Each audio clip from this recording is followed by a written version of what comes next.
Hey, Prime members, are you tired of ads interfering with your favorite podcasts? Good news! With Amazon Music, you have access to the largest catalog of ad-free top podcasts included with your Prime membership. To start listening, download the Amazon Music app for free or go to amazon.com/ad-free podcasts. That's amazon.com/ad-free podcasts to catch up on the latest episodes without the ads. Alors après la salsa, il y a quelques autres danses et en fait là, on sait pas ce qui se passe. Mais du coup, il y a ma mère qui, elle aussi, était là avec ses amis, qui vient me chercher et vite, faut partir. On sait pas pourquoi. Je sais vraiment pas ce qui se passe. Le moment se rompt d'un coup et il faut partir tellement vite que j'ai pas le temps de lui demander son numéro de téléphone. On essaye d'échanger, mais les technologies de l'époque font que c'est pas les technologies d'aujourd'hui. Ça veut pas. Et en fait, je quitte la soirée avec ma meilleure amie, ma mère, sans avoir aucun contact avec Flo. Et en fait, on se dit au revoir, une dernière bise et c'est fini. Et moi, je me dis que je le reverrai plus jamais.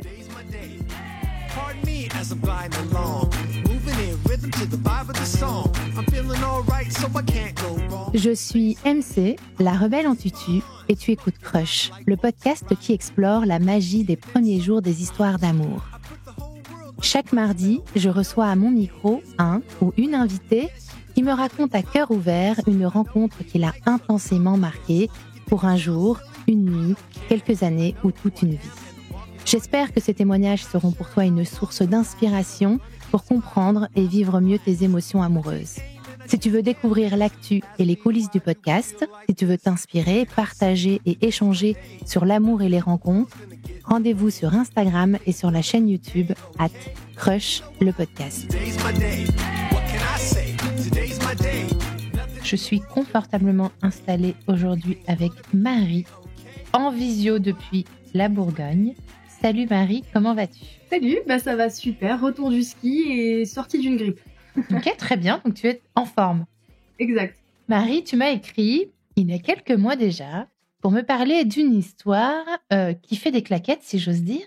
Est-ce que tu veux, avant de rentrer dans le vif du sujet, avant de me raconter les détails de l'histoire de ta rencontre avec Florent, est-ce que tu peux, s'il te plaît, te présenter en 5 hashtags ? Ok, alors mes hashtags. J'ai mis en premier éternel romantique, vivre de sa passion, solaire, pas de journée sans musique et rêve, ose, travaille et n'abandonne jamais. Alors, le éternel romantique, est-ce que tu peux m'expliquer pourquoi tu as choisi ça ? Je suis une grande passionnée des films de Noël, déjà, premièrement. Ok. Ça pose des bases. Pour moi, la fille qui retourne dans son village, qui est pas avec le bon et qui tombe amoureux du bon, enfin, voilà, moi, ça me fait les papillons. Qui est toujours riche. Oui, toujours aussi. Bon, ça, c'est... Au moins millionnaire. C'est ça, au moins millionnaire, c'est vrai. Bon, je suis pas passée par cette case-là, je passerai pas par cette case-là, mais moi, c'est plutôt, voilà, le délire de tout ce romantisme, de toute cette énergie, tout ça, j'adore. Ok, ça marche. Après, tu m'as dit vivre de sa passion. Alors, c'est pas les claquettes, pour le coup, mais je suis photographe. J'ai toujours eu la photographie comme passion depuis le collège et ça m'a pas quittée. Et aujourd'hui, j'en vis. Je suis photographe de mariage et j'adore ça. Je suis au contact de l'humain, toujours du coup dans l'éternel romantisme. Ça suit. Ensuite, tu m'as parlé de musique. Un peu relié aux claquettes. Dans ma famille, il y a toujours eu de la musique. Ma famille est une famille de musiciens. Donc j'ai vraiment baigné dedans et je me vois pas vivre une journée sans musique. En fait, c'est la tristesse, c'est la tristesse au possible pour moi. Donc quoi que je fasse, il faut qu'il y ait quelque chose, du son en fond. Et alors attends, je crois que j'en ai perdu un parce que j'avais solaire, mais je crois qu'il y en a un autre. Oui, c'est rêve, ose, travaille et n'abandonne jamais. Je suis une grande fan de Dolan. C'est une de ses citations du coup et je trouve qu'elle correspond totalement à ma manière de voir la vie. Je trouve qu'en appliquant ces 3-4 choses, il y a pas moyen que ça marche pas en fait. Et le dernier hashtag, solaire, qui fait référence à ? C'est mes amis qui me définissent de cette manière, du coup. C'est vrai que je suis quelqu'un d'assez souriante, j'attire le monde en général, et du coup, on me dit que je suis plutôt solaire, et j'avoue que ça me plaît bien. Super, merci beaucoup. Marie, est-ce que tu peux, s'il te plaît, me dire dans quel environnement familial tu as grandi ? Quel modèle parental tu avais sous les yeux quand tu étais enfant et dans quelle mesure tu penses que ça a influencé ta vision de l'amour quand tu arrives dans la vie affective à l'adolescence ? Alors moi, je viens d'une famille très unie où en fait le cercle familial est extrêmement réduit. J'ai plein de cousins, j'ai plein de cousines, mais c'est pas des gens qu'on voit vraiment. On est vraiment 5, donc on est mes parents et 3 enfants, et on est soudés. On est toujours ensemble. Donc pour moi, c'est l'image que j'ai de la famille. C'est une vie de famille vraiment serrée, unie. Même si la relation amoureuse entre mes parents ne correspond pas du tout à la vision que j'ai moi, c'est la guerre continuellement. Mais malgré tout, ils peuvent pas vivre l'un sans l'autre, en fait. Et du coup, je trouve qu'il y a une forme de beauté là-dedans malgré tout. Enfin, c'est un peu quand on les voit, on comprend. En fait, voilà, c'est la guerre tout le temps. Ils sont jamais d'accord, mais en fait, l'un sans l'autre, ils sont totalement perdus et voilà. Donc c'est leur manière de fonctionner à eux. Quand tu étais enfant, tu voyais dans leur comportement, dans la façon d'être ensemble, de l'amour, ou tu voyais autre chose? Et qu'est-ce que ça te donnait comme inspiration pour ta vie future à toi? Oui, il y avait beaucoup d'amour, notamment envers les enfants, en fait. Enfin, entre eux, déjà, c'était immense, ça se sentait quand même. Mais c'était surtout les enfants. Les enfants passaient en premier. Et du coup, je me suis vraiment sentie bercée d'amour, mes frères comme moi. Et c'est vraiment cette vision que je voulais continuer, en fait, à l'avenir, en me disant, quand je serai grande, pour moi, c'est ce que je veux aussi, avec moins de guerre, forcément, entre nous deux, si possible, parce qu'on sait pas ce qu'on va devenir quand on est petit, on sait pas le caractère qu'on va avoir et l'homme ou la femme qu'on va trouver dans sa vie, en fait. Donc voilà, mais non, nous, c'était vraiment unis, la guerre, mais aussi beaucoup d'amour et surtout soudés, être là les uns pour les autres. Tu nous as dit tout à l'heure que le romantisme avait une place importante dans ta vie. Quand tu arrives à l'adolescence, 13, 14, 15 ans, est-ce que tu fantasmes, via toutes ces références culturelles dans lesquelles on a grandi, est-ce que tu fantasmes la rencontre incroyable, la grande histoire d'amour, et le vécurent heureux et eurent beaucoup d'enfants? Totalement, totalement. C'est vraiment le cliché. Pourtant, j'ai regardé aucun Disney quand j'étais petite, aussi fou que ce soit, je les ai découverts plus tard. Mais malgré tout, on connaît ces histoires-là et du coup, je rêve du prince charmant, je rêve de la rencontre incroyable, je rêve de 3 enfants pour suivre le cliché familial aussi. Voilà, je rêve de tout ça, je rêve de grand, du grand amour.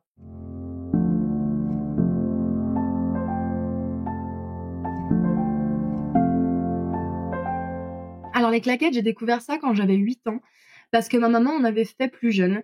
Je faisais de la danse classique, du jazz et elle voyait que ça me plaisait pas trop. Donc un jour, elle m'emmène dans cette école de danse et là, c'est la révélation. Je rentre dans cette école, je vois des gens danser, faire beaucoup de bruit et je sais qu'on arrête tout. On arrête la danse classique, on arrête le jazz, je veux partir dans les claquettes. Et en fait, ça m'a jamais lâchée. Encore aujourd'hui, j'en fais. J'ai eu une grosse coupure parce que mon travail fait que c'est compliqué, mais j'ai un super prof qui me permet de faire ça à distance, donc c'est top. Et vraiment, moi, ce que j'aime, c'est l'esprit comédie musicale, les costumes, ces vieilles chansons, aussi toute cette classe, tout ce style. J'adore les costumes et tout ça. Ouais. OK, donc tu en fais encore aujourd'hui? J'en fais encore aujourd'hui à distance, ouais. Du coup, je fais beaucoup de claquettes et en fait, mon école de danse fait aussi cabaret. Donc en fait, moi, mon rêve, c'est un jour d'intégrer le cabaret. C'est totalement bénévole, mais je suis un peu trop jeune normalement pour pouvoir rentrer dedans. Bon, il se trouve que mon prof est quand même très bons amis avec mes parents, donc on s'accorde pour que je puisse faire une soirée d'essai. Ce sera la première fois que je pourrai venir danser un week-end devant des inconnus et j'ai un trac. Pour faire le show, du cabaret sur scène? C'est ça, en fait, c'est théâtre, chant et danse, donc il y a toute une scénographie, on invite les gens un peu sur scène. Ça marche pas mal, en fait, et c'est une centaine de personnes en général par soir. Donc pour moi, c'est déjà les premiers pas, on va dire, dans ma tête qui romantise tout, du coup sur scène, sur les planches. Tu as pas peur? Si, carrément. J'ai aucun stress quand je suis sur scène, mais là, c'est l'avant qui me terrifie un petit peu, de me dire surtout est-ce que je vais être à la hauteur? Est-ce que je vais pas les décevoir? La préparation se passe bien et arrive le soir du spectacle? C'est ça. Le soir, j'arrive extrêmement tôt parce que je suis accompagnée du coup de ma maman et de ma meilleure amie. Ma maman vient voir le spectacle forcément parce que elle aussi fait des claquettes à cette époque et veut me voir faire mes premiers pas, on va dire, au cabaret. Donc on arrive très tôt, on s'ennuie un petit peu et il se trouve que le fils de mon professeur habite juste au-dessus. Donc je décide de monter voir le fils de mon prof et potentiellement d'autres amis parce que c'est un peu une maison du bonheur où il y a énormément de monde dans cette maison. Ça va, ça vient tout le temps. Donc j'arrive dans la maison. J'entre, forcément, il y a énormément de bruit parce qu'il y a beaucoup de monde, comme d'habitude. Et là, j'entends une voix que je reconnais pas. Je sais qu'il y a quelqu'un de nouveau, mais c'est pas si fou que ça dans cette maison. Mais là, cette voix, moi, elle m'interpelle. Tu l'entends au loin? Oui, c'est ça, je l'entends au loin. C'est un peu compliqué, la cuisine est séparée, mais j'entends qu'ils sont dans la cuisine et qu'il y a une voix hyper chaleureuse, hyper douce. Je sais pas pourquoi, elle m'apaise. Elle m'apaise. Je suis un peu stressée justement de faire mon premier soir, d'arriver. En plus, j'ai osé plein de choses stylistiquement parlant ce soir-là, donc je suis pas du tout à l'aise. Attends, c'est-à-dire? J'ai osé porter un perfecto, c'est bête, mais à 14 ans, c'est déjà une étape dans ma vie. Et il se trouve qu'il y a un autre perfecto dans cette pièce à l'entrée. Et je me dis, ok, je serai pas toute seule à avoir un perfecto, tout va bien. Donc je suis un peu cette voie, je pose mes affaires, j'arrive. Et là, ça devient tout blanc. Je sais que ça va être très cliché, mais vraiment le coup de foudre. Ça devient tout blanc. Je vois plus que cette personne que je ne connais pas. Tout passe au ralenti. J'entends plus rien. Il y a plus de bruit. Je suis dans un état un peu particulier.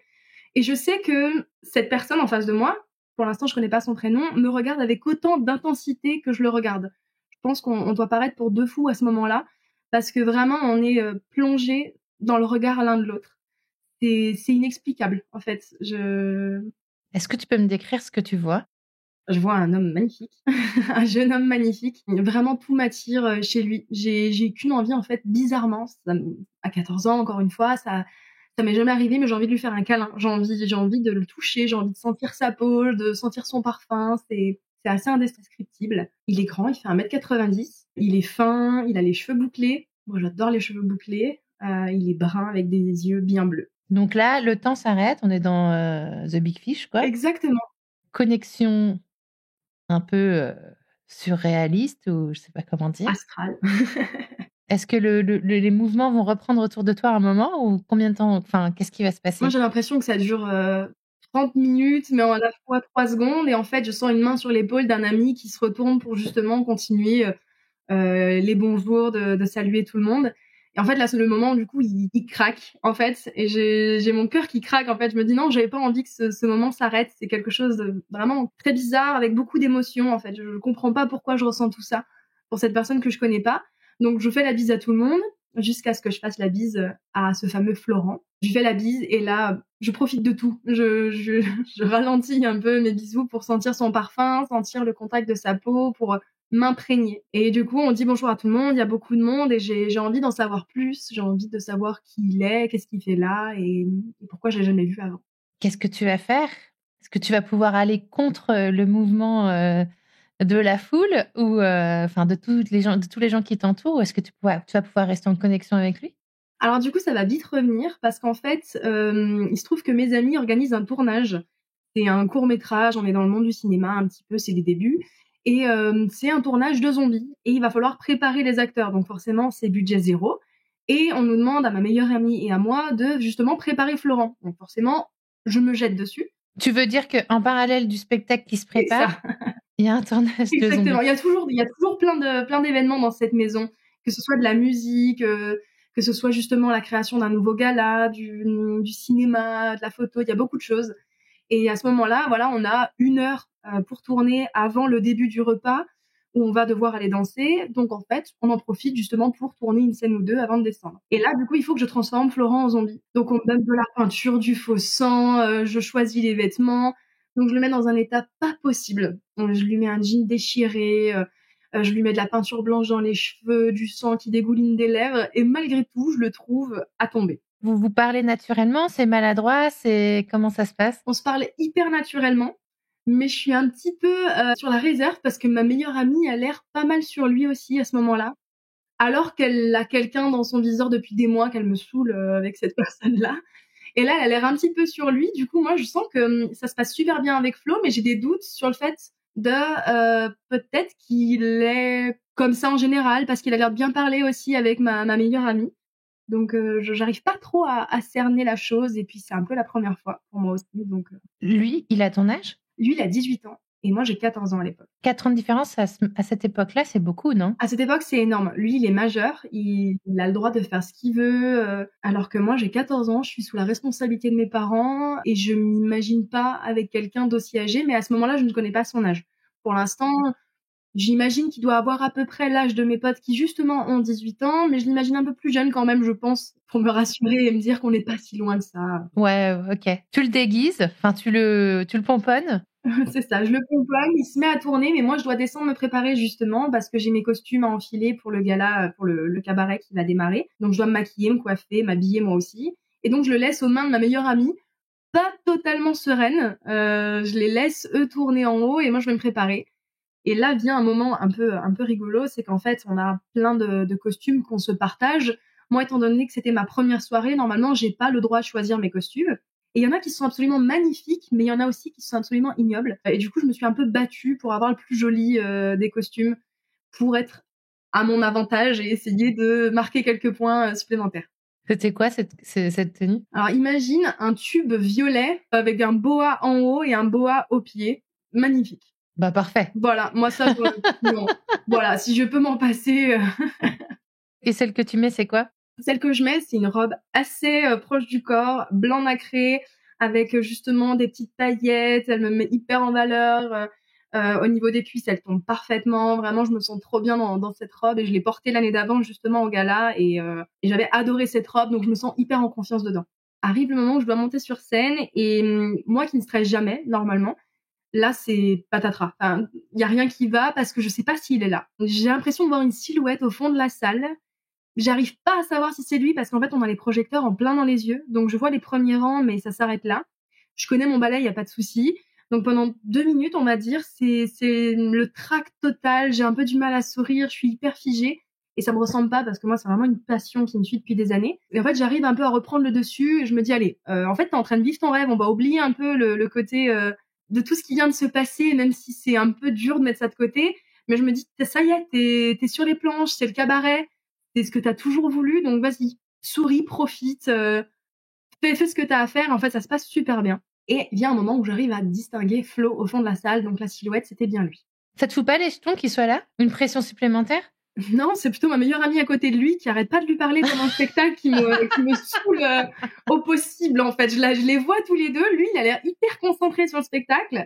Et elle fait que lui parler. Je vois que ça, en fait. Des petits moments où le projecteur se tourne un peu, ou que je suis dans le bon axe. Je la vois en train de lui parler et je me dis, mais elle va pas se taire.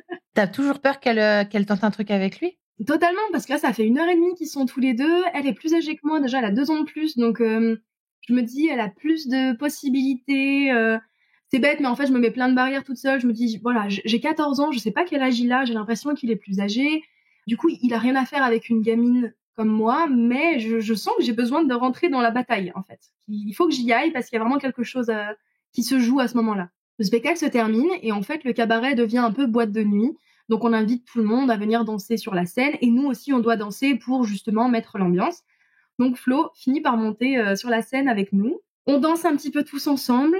On est quasiment toujours côte à côte pour chaque chorégraphie, pour chaque chose. On est l'un à côté de l'autre jusqu'à ce que vienne une salsa. Alors, je sais pas du tout danser la salsa, mais j'imagine que je sais danser à ce moment-là et je crois que c'est à peu près pareil pour lui.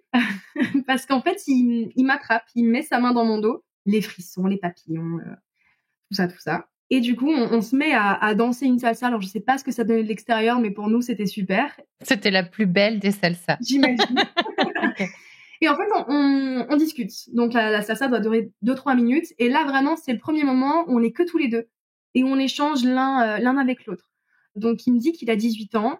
Ce qui, moi, me fend un peu le cœur parce que je me dis, j'imaginais pas aussi âgé, ça risque d'être compliqué.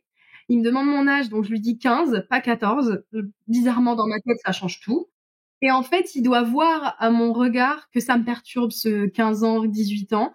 Donc, en fait, il en profite pour mettre une petite phrase de me dire « T'inquiète pas, moi, la différence, ça me dérange pas. » Donc là, je sens qu'il y a quelque chose. Je me dis « Bon, il me dirait pas ça s'il n'était pas intéressé quand même. » Exactement. Il exprime un intérêt. Est-ce qu'il t'a dit quelque chose sur ta prestation, sur le spectacle qu'il a vu ou pas? Absolument. En fait, il m'explique que lui, il a été baigné dans les comédies musicales avec sa famille quand il était petit et qu'il a trouvé le spectacle super et qu'il avait trouvé que j'avais extrêmement bien dansé. Donc moi, encore une fois, je m'envole un peu plus, on va dire. Ok, donc t'es aux anges, tu partages cette salsa avec lui. Après la salsa, est-ce que la foule va vous séparer? Parce que là, moi, je suis déjà dans le film. Alors après la salsa, il y a quelques autres danses et en fait là, on sait pas ce qui se passe. Mais du coup, il y a ma mère qui, elle aussi, était là avec ses amis, qui vient me chercher et vite, faut partir. On sait pas pourquoi. Je sais vraiment pas ce qui se passe. Le moment se rompt d'un coup et il faut partir tellement vite que j'ai pas le temps de lui demander son numéro de téléphone. On essaye d'échanger, mais les technologies de l'époque font que c'est pas les technologies d'aujourd'hui. Ça veut pas. Et en fait, je quitte la soirée avec ma meilleure amie, ma mère, sans avoir aucun contact avec Flo. Et en fait, on se dit au revoir une dernière bise et c'est fini. Et moi, je me dis que je le reverrai plus jamais.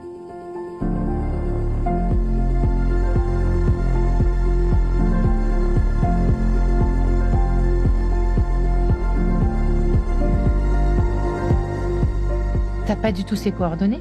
Non, j'ai rien de rien. Parce qu'à l'époque, vraiment, c'est pas aussi facile. Je me vois pas le demander à mon pote qui justement réalisait le tournage. Ça serait trop me révéler, en fait, de dire que j'ai eu un crush pour lui. J'ose pas le faire. J'en parle avec ma meilleure amie et je lui dis non, mais c'était une superbe soirée et c'est pas grave si ça s'arrête là tout en même temps, étant absolument dévastée au fond de moi-même de me dire c'est pas possible, ça peut pas s'arrêter là. Il y a quelque chose. Est-ce que tu avais déjà eu des premières histoires avant lui ou pas? Parce que c'est hyper jeune, 14 ans. Non, j'avais eu des amourettes. J'avais eu des petits amoureux de collège, mais rien de plus. Rien qui avait fait palpiter mon cœur. Juste des petits mots: «Veux-tu être mon amoureux, mon amoureuse?» Des choses dans le Est-ce que genre, tu veux mais sortir avec moi? À mon époque, c'est ça qu'on disait. oui, moi aussi. «Tu veux sortir avec moi?» Mais non, ça s'arrêtait là. Bon, tu rentres chez toi, tu es frustrée, super frustrée parce qu'en plus, pourquoi ta mère, elle a voulu partir comme ça? Parce qu'en fait, il se trouve que c'était une copine qui nous ramenait, c'était pas nous qui étions venus avec notre voiture, donc en fait, il fallait vite partir parce que la copine s'était dit: «Allez, faut y aller», mais je pense que ma mère m'avait pas prévenue au moment où la copine voulait partir, elle avait déjà beaucoup fait traîner et en fait, quand la copine lui a dit: «Allez, on y va», c'était maintenant, il fallait respecter et partir, OK, et ta meilleure copine, elle vient avec toi, elle reste pas danser, avec Florent? Elle dort chez moi. Elle dort chez moi ce soir-là, heureusement. Est-ce que vous débriefez? Absolument. Je crois qu'on dort pas beaucoup de la nuit, on passe la soirée à débriefer, ce moment où, encore une fois, elle me dit un peu trop, «Ah, il était chouette, Flo et tout ça» et en fait, je lui dis: «Écoute, toi, tu es après ce gars-là, un autre gars, depuis des années. Si ça te dérange pas, reste sur lui parce que moi, il y a vraiment quelque chose qui s'est passé, je peux pas te l'expliquer, mais s'il te plaît, en gros, il faut que tu me laisses ma chance là-dessus». OK, mais comment tu vas faire pour le recontacter? J'espère le revoir dans une prochaine soirée. Je sais même pas si je vais retourner au cabaret parce qu'en fait, j'ai pas pu, débriefer avec mon prof, avec le fils de mon prof qui gère justement le cabaret à ce moment-là. Donc, je sais pas si je vais pouvoir y retourner. Je sais qu'il y a des soirées de temps en temps auxquelles je peux aller même à 14 ans parce que ma mère justement qui fait des claquettes est conviée aussi et je me dis que c'est un peu la seule chance parce que je pense pas être capable de franchir le pas, d'aller demander à mon ami, le contact, de Flo. Et alors, du coup, on finit par s'endormir. On débriefe quand même une large partie de la nuit.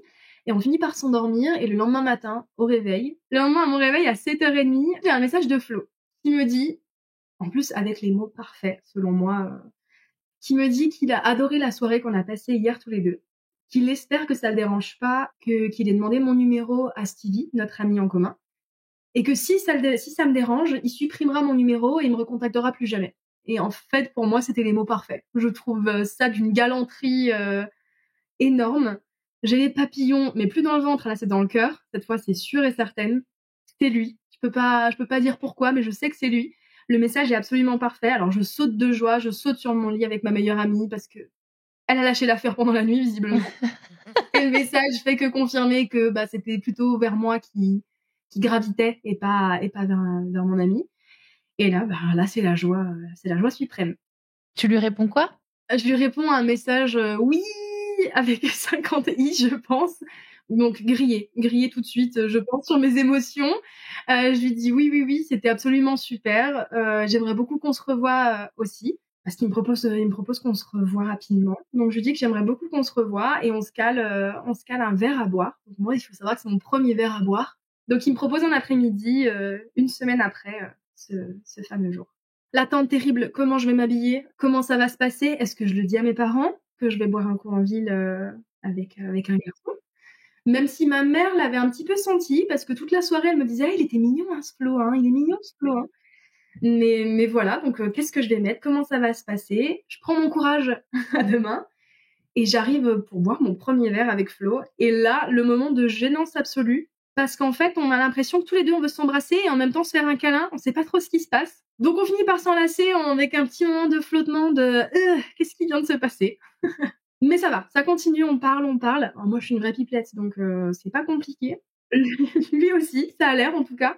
Donc on se pose dans un bar, on discute. On devait se voir, on s'était dit 1 heure à peu près et en fait, on se voit je crois 3-4 heures. Il y a mon compte plaquette qui arrive justement et je commence à être un peu en retard. Donc il me propose de m'emmener en voiture et en fait, on n'arrête jamais de parler. Que ce soit au bar, dans la voiture, aux claquettes, c'est tellement fluide. Je sais qu'on a 4 ans d'écart à ce moment-là, mais j'ai l'impression qu'on est meilleurs potes. Comme si on s'était toujours vus, comme si on voyait les choses de la même façon. On est vraiment d'accord sur tout, les mêmes rêves, les mêmes passions. C'est assez fou. Il n'y a pas eu de baiser. Il n'y a pas eu de baiser à ce moment-là.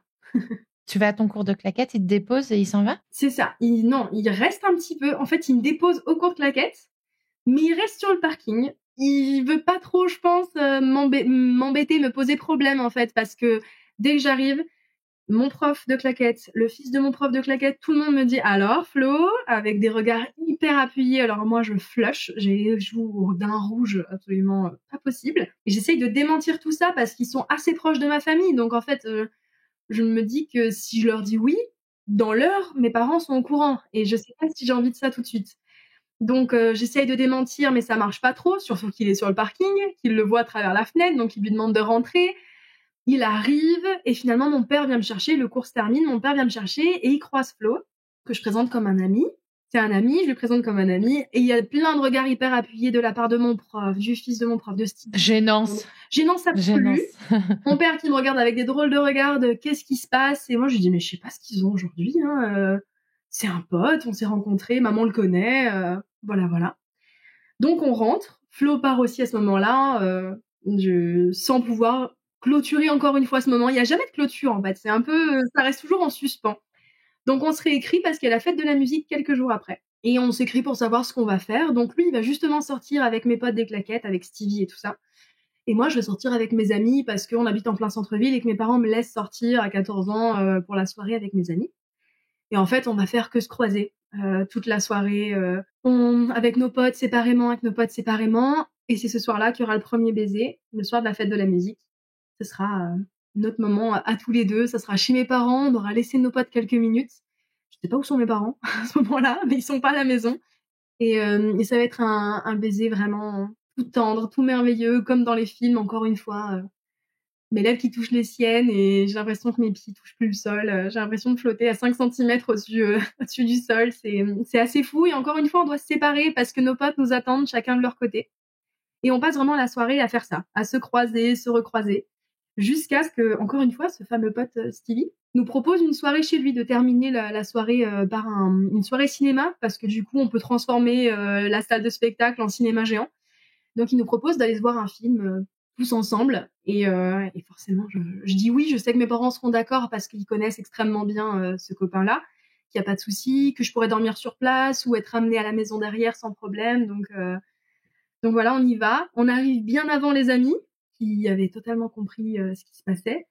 Et en fait, on se bécote sur le parking du cabaret. Et du coup, nos amis se garent beaucoup plus loin pour essayer de pas nous déranger, mais en fait, on les entend derrière les buissons en train de nous espionner, donc ça nous fait beaucoup rire parce qu'en fait, on assume, en fait, on sait qu'on est bêtes tous à cet âge-là, en fait, et c'est pas grave. Et du coup, on passe une soirée cinéma à manger des milkshakes tous les deux, mais aussi avec les copains devant un film de M. Night Shyamalan. Pas du tout romantique pour le coup, mais c'était super. C'est la première fois, toi, que tu vis ça avec un garçon. Est-ce que tu te souviens comment tu te sens? Physiquement et émotionnellement, surtout. C'est surtout émotionnellement que je me souviens. Il y a tellement de choses qui se passent dans ma tête à ce moment-là. En fait, c'est hyper facile, hyper fluide. Et d'un autre côté, j'ai toujours des milliards de questions de mais qu'est-ce qu'il fait avec moi? En fait, j'ai 14 ans, je vais le bloquer dans plein de choses si on part vraiment sur une relation tous les deux. Je sais pas comment sa famille va le prendre, comment ma famille va le prendre. Je suis très famille, donc pour moi, ça a vraiment ça rentre vraiment en fait dans des questions importantes pour moi. Mais en fait, du moment où on est tous les deux, il y a plus ces questions. C'est juste naturel. Je sais que c'est l'homme de ma vie. Je sais que j'ai trouvé mon âme sœur. En discutant en plus, il m'explique que quand on s'est rencontrés, il a eu le même sentiment que moi. Pour lui aussi, ça a été tout blanc, ralenti et tout ça. Donc je me dis, c'est pas possible. C'est pas possible que je l'ai ressenti, qu'il l'ait ressenti et que ce soit juste une histoire de quelques mois, quelques semaines. Je suis sûre que c'est pour la vie. T'as pas du tout de doute? Non. T'as pas du tout de doute sur ses sentiments à lui, par exemple? Non, aucun. Mais vraiment, c'est des films comme des comédies romantiques. Il est d'une galanterie hors norme. Il veut pas que je marche du côté rue au cas où il m'arriverait quelque chose. Il me tient toujours à la porte. Il fait extrêmement attention à moi.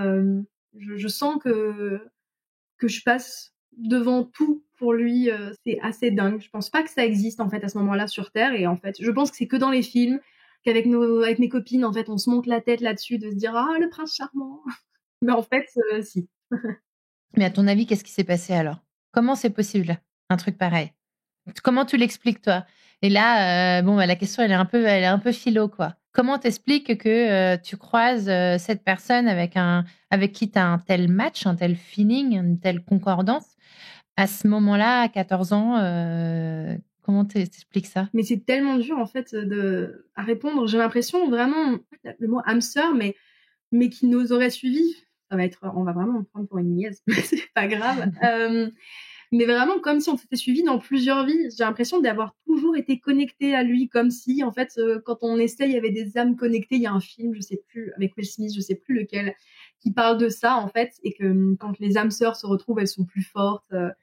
Et je me retrouve vraiment là-dedans. C'est vraiment bizarre, mais c'est comme si on se connaissait depuis toujours, qu'on avait toujours été connectés.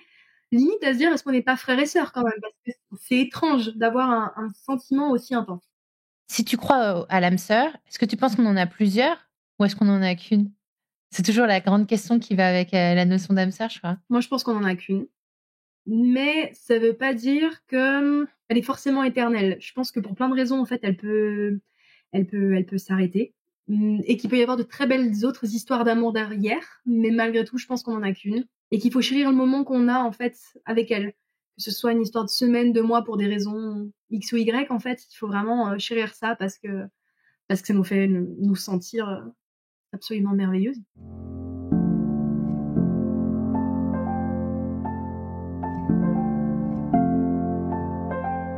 Après ces premiers, je sais pas comment dire, du coup, ces premiers moments avec lui, comment va se développer la relation?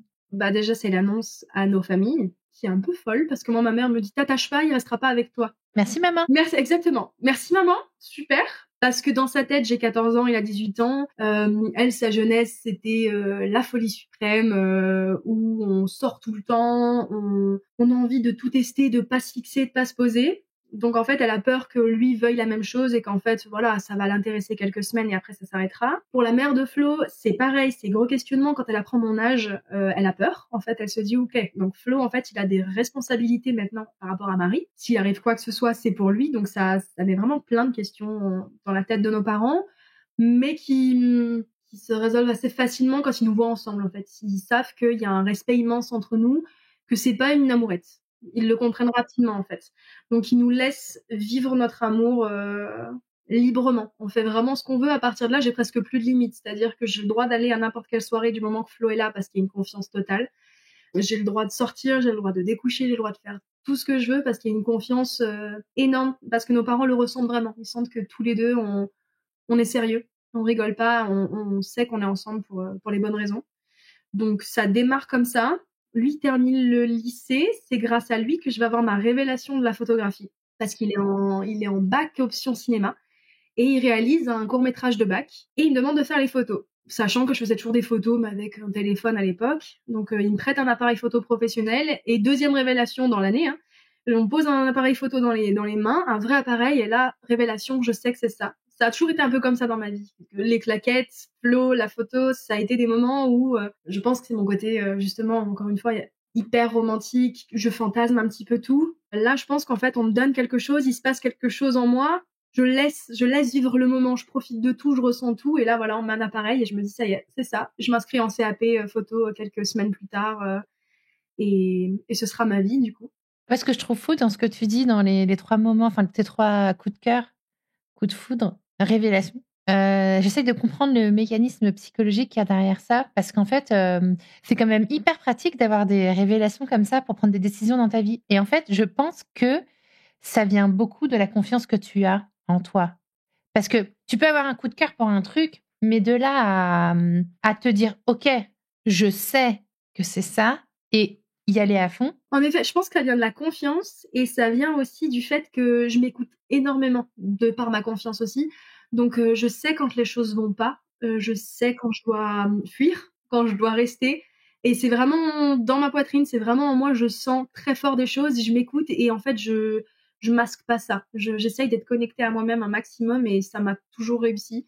Dans des voyages, il y a des moments où j'ai pas senti des endroits et Flo m'a fait confiance parce qu'il le ressent lui aussi quand même assez.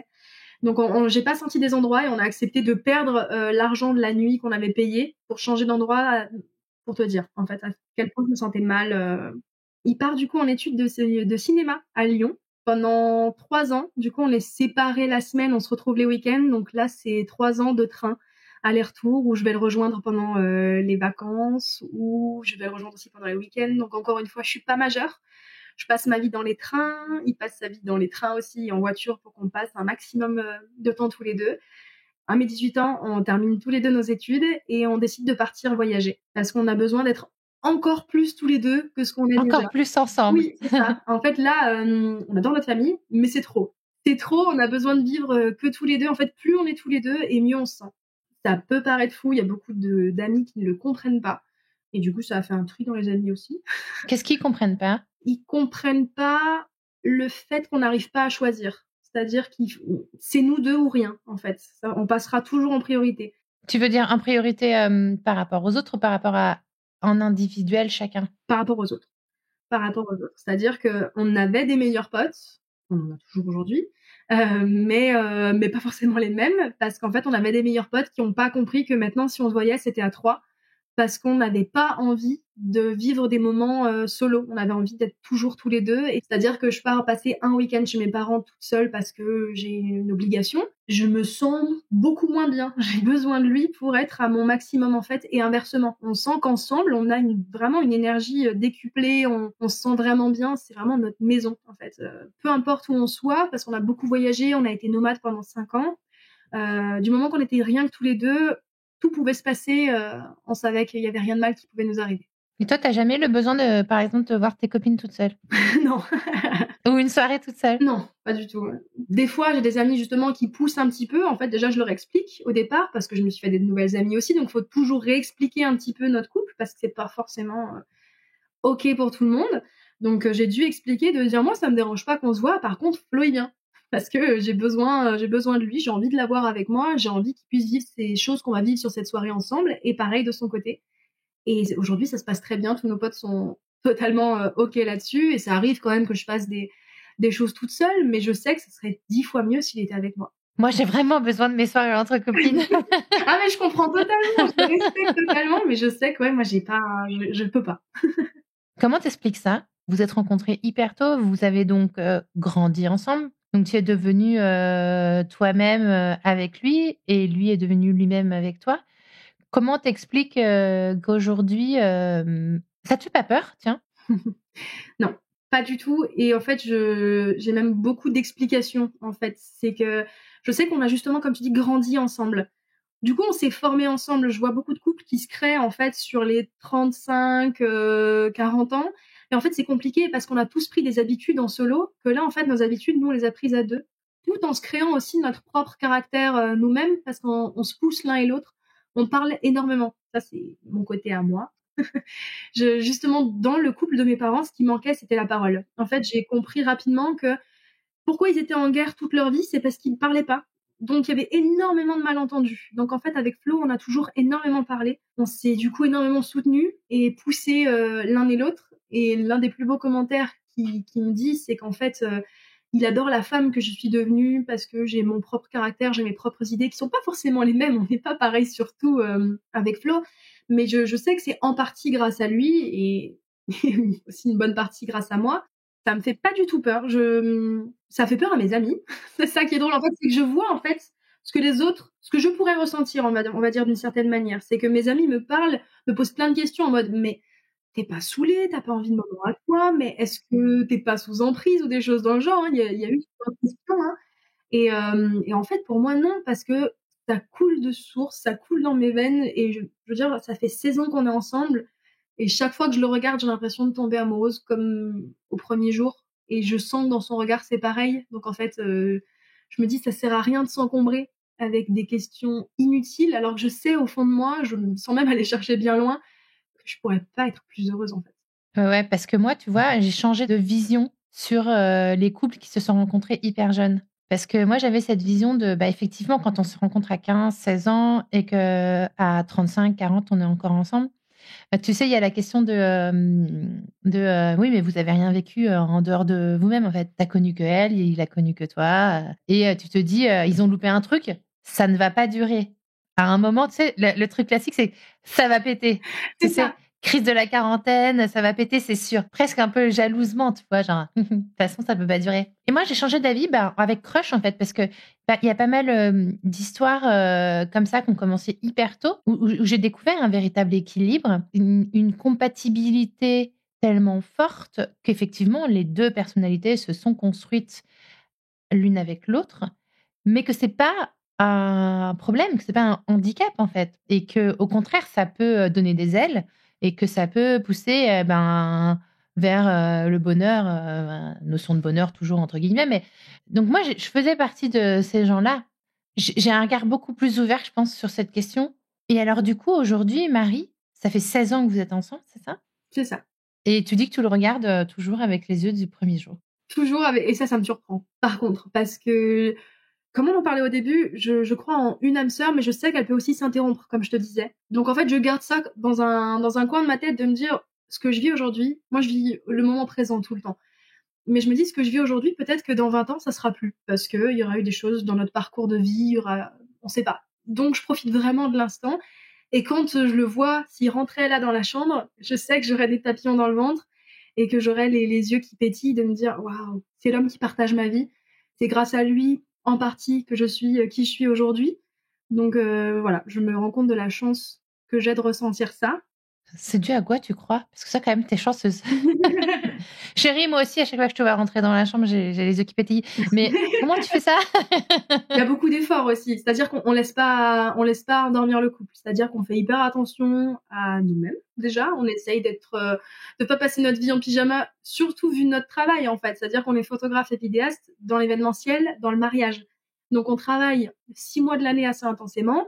Mais les 6 mois d'hiver, on pourrait passer 6 mois d'hiver en pyjama à regarder des séries Netflix et ça serait OK. Mais en fait, on essaye de se dire non, OK, on va prendre soin de nous. Donc, on s'habille, on se prépare. Moi, je suis pas hyper féminine, donc je vais pas mettre 8 tonnes de maquillage, mais j'essaye de faire en sorte d'être quand même toujours un peu mignonne, on va dire, et d'organiser plein d'événements. C'est-à-dire qu'on sort. Les voyages, nous, c'est vraiment aussi un gros leitmotiv. Donc, en fait, on vit énormément de choses ensemble à travers le voyage. Surtout qu'on a des délires de voyage, de pas prendre l'avion. Donc, chaque voyage c'est une épopée. À chaque fois d'imaginer le prochain. Là, c'est l'Australie qu'on imagine par la terre et par la mer. Donc, c'est un gros voyage, oui.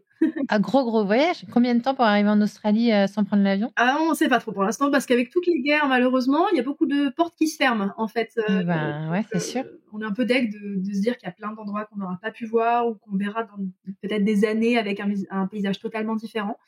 Donc, on est en train d'imaginer ça. Le voyage le plus fou que vous ayez fait, c'est quoi? Ah, je pense, il y en a vraiment pas mal. Mais on a visité 38 pays déjà.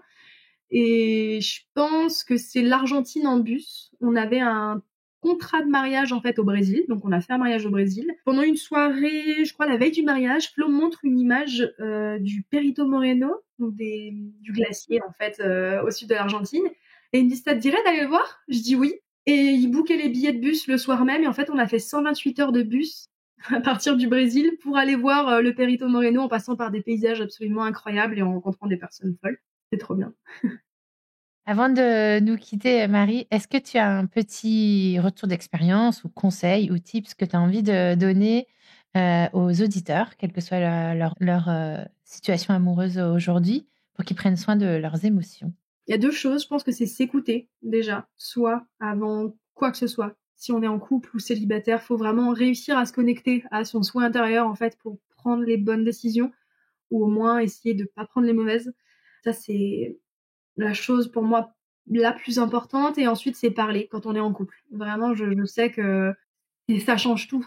Au départ, Flo était pas très bavard et par moments, comme chaque couple, il y avait des disputes et ça prenait des jours à résoudre un conflit. Qu'aujourd'hui, on a tellement l'habitude de le faire, c'est qu'en fait, quand il y a quelque chose qui va pas, tout de suite, il va m'en parler et en fait, on passe à autre chose parce que je suis vraiment dans un délire où on n'a qu'une vie, il faut en profiter un maximum. Donc en fait, perdre du temps à se faire la tête, pour moi, c'est pas recevable. Donc en fait, Flo, heureusement, on va dire, a glissé sur mon idée aussi, m'a rejoint. Et du coup, aujourd'hui, on perd pas de temps à se faire la tête. Quand il y a un problème, on en parle tout de suite et ça se résout plus rapidement. Est-ce que tu veux lui glisser un petit mot à ce Flo? À mon Flo, à mon loup, en fait. Je vais lui dire que je l'aime toujours à la folie furieuse, et que j'ai hâte de vivre les 16 prochaines années à ses côtés. Au moins les 16 prochaines années à ses côtés.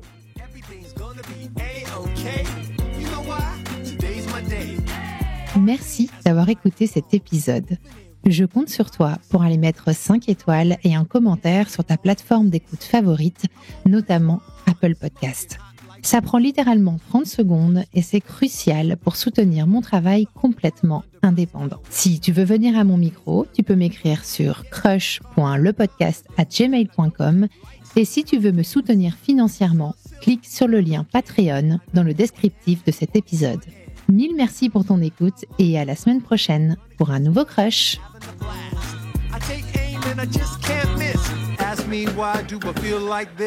What can I say? Today's my day.